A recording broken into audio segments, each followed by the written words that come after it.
எங்களோட கோரிக்கை கண்டிப்பாக தமிழக அரசும் சரி, மத்திய அரசுக்கும் சரி, இந்த 42 உட்பிரிவையும் ஒண்ணாக்கி வேளாளர்னு ஒரே இதில கொண்டு வந்தா தான் இது வந்து சரியா இருக்குன்னு நாங்க சொல்லிட்டு இருக்கோம். அதே மேடைகளும் அதான் சொல்லிட்டு இருக்கோம். ஜாதி வாரி கணக்கெடுப்பு எடுக்கணும். பொருளாதார ரீதியா ஜாதி வாரி கணக்கெடுப்பு எடுக்கணும். இதே மாரி நாங்க பிரிஞ்சு இருக்க எங்க மக்கள் 42 உட்பிரிவையும் ஒண்ணா ஆக்கி எடுக்கணும் நம்ம. இது தொடர்ந்து வலியுறுத்தி இருக்கோம். இது வலியுறுத்துவோம். கண்டிப்பா நடக்கும். ஓகே. இப்ப நீங்க மத்திய அரசு இந்த முடிவ கொண்டு வந்ததுக்கு நீங்க பாராட்டுக்கள தெரிவிச்சீங்க. அதே மத்திய அரசு தான் தேவேந்திர குல வேளாளர் அப்படிங்கிற அந்த பட்டத்தையும் குடுத்தாங்க. ஸோ அவங்களும் இதுக்கு இந்த உட்பிரிவுல வர வாய்ப்பு இருக்கா? 100% இந்த உட்பிரிவுல வர்றதுக்கு அவங்களுக்கு வாய்ப்பு கிடையாது.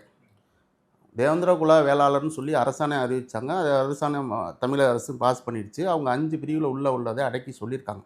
புரியுதுங்களா? அவங்க எந்த அடிப்படையில அவங்களுக்கு இந்த பேரை குடுத்தாங்கன்னா, அவங்கள்ட்ட ஓட்டு வங்கி அதிகமா இருக்கும். இந்த ஓட்டு வங்கியா அவங்கள பயன்படுத்திக்கலாம். அவங்கள இவ்வளோ தூரம் அவங்க பேரெல்லாம் மாத்துனதுக்கு, அவங்க பொருளாதார ரீதியா, கல்வி ரீதியா முன்னேறதுக்கு அவங்க எந்த மத்திய அரசும் செய்யல, மாநில அரசும் செய்யல. அவங்கள ஒரு ஓட்டு வங்கியா பயன்படுத்துறதுக்கு தான் இவங்கள இந்த பேர குடுத்து இவங்கள ஓட்டு வங்கியா பயன்படுத்திக்கணும்னு நெனச்சாங்க. அது வந்து யாரு நெனச்சாங்களோ, அதிமுகவும் மத்திய அரசும் பாஜக அரசும் இந்த பேரு குடுத்தது.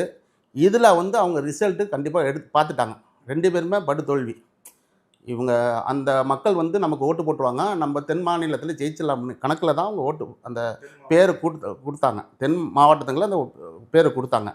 அவங்க ஓட்டு போடல. அவங்க வழக்கமால எப்பவும் திமுக போடுறது, திமுக போட்டாங்க. அதனால ஜாதி வரி கணக்கெடுப்பு எடுத்தா தான் இந்த வேளாளர்கள் எத்தனை பேரும், அவங்க எத்தனை பேருன்னு இதில கணக்கு கரெக்ட்டா தெரியும். அப்ப தான் மத்திய அரசுக்கும், மாநில அரசுக்கும் புரியும். இதில யாரு ஓட்டு அதிகமா இருக்காங்க, இவங்க யாரு அதிக பலத்தோட இருக்காங்கன்னு அப்ப தான் தெரியும். நாங்க சொல்றது தரவுகள வச்சு அவங்க நம்புறதுக்கு விரும்பல. இந்த ஜாதி வரி கணக்கெடுப்புல எங்களுக்கு பெரிய ஒரு ப்ளஸ் என்னன்னா, இந்த மக்கள் தொகை எவ்வளவு இருக்கும்? இந்த வேளாளர் மக்கள் வந்து தமிழ்நாட்டில எத்தனை பேரு வசிக்கிறோம், எந்தெந்த உட்பிரிவுல எத்தனை பேர் வசிக்கிறோம் எங்களுக்கு தெளிவா தெரிஞ்சு போயிரும். அத வச்சு நாங்க அரசியல்கள் காய்கள் நகர்த்துவோம்.